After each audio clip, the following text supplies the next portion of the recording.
यार मुझे एक वाकया याद आ रहा है।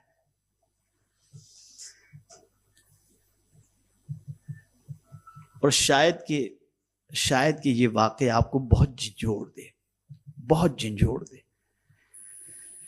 माजी करीब के एक बुजुर्ग गुजरे, मिर्जा अब्दुल शकूर बेग अलैहि रहमा, जो हैदराबाद के रहने वाले थे।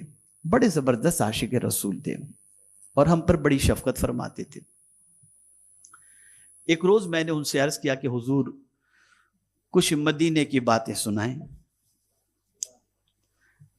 तो चूंकि वो मदीने में ज्यादा रहते थे और बड़े जबरदस्त आशिक रसूल थे, उन्होंने मुझसे कहा कि मौलाना मदीने शरीफ का एक वाकया आपको सुनाता हूं।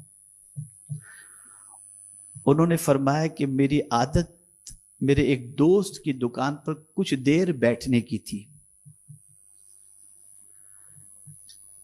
उस दोस्त की दुकान जो है वो कपड़े की थी। मैं उसकी दुकान पे गया, कपड़े की दुकान थी, बैठा हुआ था। इतने में एक ग्राहक आया। उसने कहा मुझे 3000 मीटर कपड़ा चाहिए, और वो कपड़े का सैंपल लेकर के आया। कहा ये कपड़ा मुझे 3000 मीटर चाहिए। तो जिसकी दुकान पर मैं बैठा था और जिसके पास वो ग्राहक आया था, उस दुकान के मालिक ने उस ग्राहक से कहा मेरे पास ये कपड़ा तो है लेकिन तुझे बेचूंगा नहीं बेचूंगा। तो ग्राहक ने कहा मैं कैश पेमेंट दूंगा आपको, मुझे मदीने शरीफ के अंदर गरीबों में तकसीम करना है, इसके लिए चाहिए। कहा ठीक है, तू कैश भी देगा, तेरी नीयत भी अच्छी है, मैं ये कपड़ा तुझे नहीं बेचूंगा, मेरे पास है भी लेकिन नहीं बेचूंगा। तो उसने कहा अच्छा नहीं बेचेंगे कोई बात नहीं, लेकिन ये कपड़ा कहां मिलेगा मुझे बताएं तो सही, और क्यों नहीं बेचेंगे वजह तो बताइए। अब जवाब सुनिए।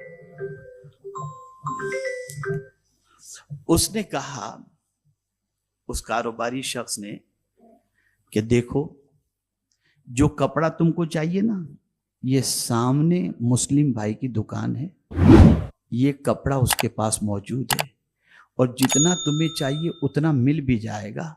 मैं तुमको इसलिए नहीं दे रहा हूं कि मेरे यहां सुबह से बहुत ग्राहक आए हैं, इसके यहां सुबह से कोई कस्टमर नहीं पहुंचा है।